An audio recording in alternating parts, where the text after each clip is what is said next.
problem. So, who wants to stop me? Questions and comments?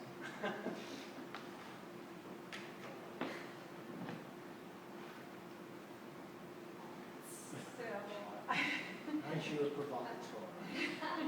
That was the idea. It's been done before, but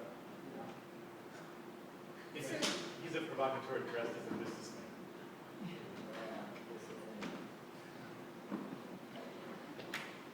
The last diagram that you showed, the points diagram and morphing. Yes? I'd love to hear a little bit more about that. I was glad to see that one of the spokes was location, was labeled location. Yeah. Because that was just a thought of mine as I watched you go through this, that this could, how easily do you think you could adapt your model or selection tools to reflect site conditions? And I think, as we were talking about before, architecture is about relationships, and it would be nice to see, sort of, okay, given any number of iterations of site conditions, does this building appropriately fit into that context, or how does the building change? Do the materials change? Does the insulation change? Does the orientation of your site change? Does the rooftop change? I think how much stormwater is there? Does it change? a lot of the grass things root, that kind of thing. I was doing with this proposal is sort of taking my hand out of it and letting that be up to the client. So the client gets to make these decisions. This just gives them an update of what their decisions mean in terms of architectural meaning, I guess, if that makes sense. So this is sort of the replacement for an architect guiding you along the process of design. You're seeing this update and you're getting notifications when I rotate this on my site, the sort of location or something goes in. So you're saying, oh, this is bad. I can't be citing it like this. I need to rotate it this way. But those are the things that this isn't necessarily a right or wrong, but it's a preference. wouldn't that be so much more interesting that instead of just simply this thing being a graphic at the end, that it's a game where I actually have to make it back into a circle, right? I mean, we're talking biofeedback. Yeah. If you want to take the architect, you don't really want to take the architect out of it, but you want to build in a feedback loop that talks about priorities within the design, right? And you're not doing that right now. And you really have to. Do you know the typology studies that came out in the 70s and 80s? I mean, this is what you do. You do typology, right? It exists mostly in urban design, but there was an attempt to bring it in. You go back to Durand and take a look at the 1800s and look at the pattern books that were. I mean, this is really a throwback, about 150 years to the way architecture was pursued for quite a while. And probably Durand is the high point.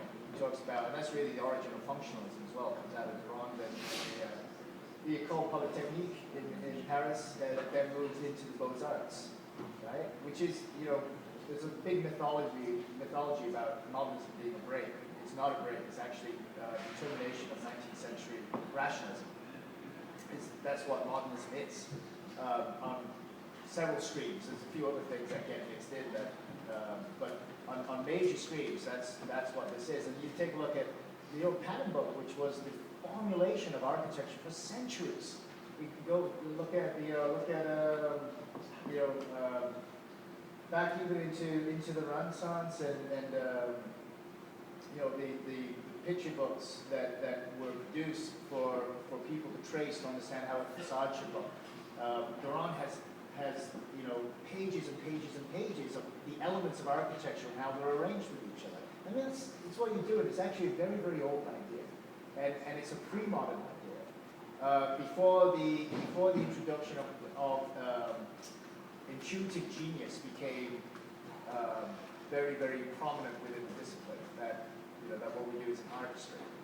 But there's a couple. I mean, one of the things I would actually like to see the program instead, be where you can scan in your site, and your site, this thing maps onto your site, and then you actually have to arrange things so then the circle moves as you arrange it, and then as it hits a sweet spot, you can stop, right? Because now what you're actually doing is architecture. But the feedback loop is between the customer and whatever's being generated as mapped in the software, which is part of the architectural ideas. But you've removed the architect and that sort of unknown quality, but you're actually instead you're actually starting to systemize architectural knowledge. Yeah. Which I'd be in support of.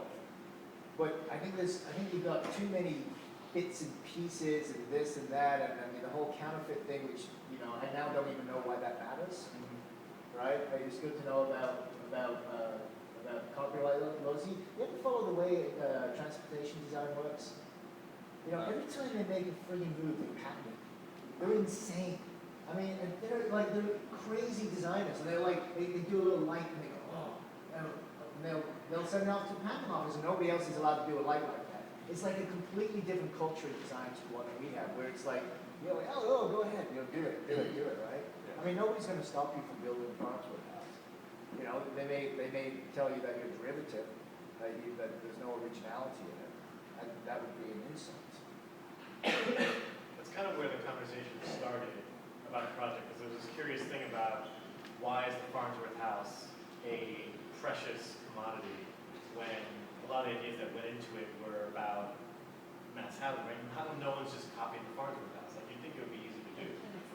Because Right. it never worked. Right, but there was like all I this. mean, they only copied it because the house never We talked worked. about it with other buildings, like there are all these iconic buildings. Huge that- gender issues. I mean, Sure. it's like, But, it's limited. but generally there was a whole canon of iconic buildings that could easily be replicated, and then the question was, at some point Ryan was asking, it's like, well, why do architects always reinvent the wheel, and yet there's this 98% of architecture built by these companies where all they do is replicate the same McMansion over and over again, Sure. right? There's this weird divide between the way we Well, talk about. and the answer is right. I mean, you've given us the answer. How much was it?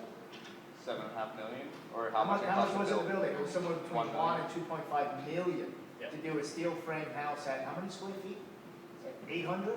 No, No, it's not that. What is it at 1,200.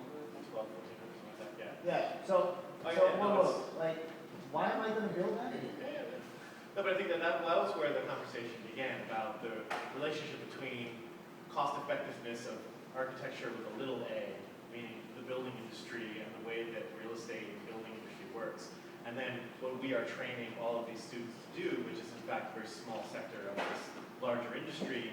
And so what are the values that architects bring to the table versus the construction industry, who dominate right the way that things are built? So the question that Ryan was asking originally is like, well, why could I make a copy of the Farnsworth house? Which you Yeah. saw a taste of. He wanted to literally make a copy of it, and then came into this realization about cost and site and all that stuff, and it morphed into this other question about architecture could be produced this way if we borrow off of the way that non-architects talk about architecture. I And think it kind of Yeah, spiraled. but Other you've value got to to, the- no, just a sec. You can do that, but you actually have to introduce a bias, which is not about the marketplace, and which is not about the priorities of the contractor into the project. Otherwise, you're missing the architectural point of view, right? I mean, architecture uses building material, but architecture is not building, right? There's an intellectual content. There's a point of enrichment of space that occurs in architectural thought that does not occur in contractual thought. Okay, they're not the same thing. So, I mean, the question becomes if you want to do this, and look, I actually like the amount, I appreciate the amount of work you've done. I think there's a wit to it, which I'm very happy to see. I think we've got to have a playfulness about some of this stuff. I think we have to have a lot more play, period. And there's a lot of really positive things, but I'd love to see your energies focused a little bit more.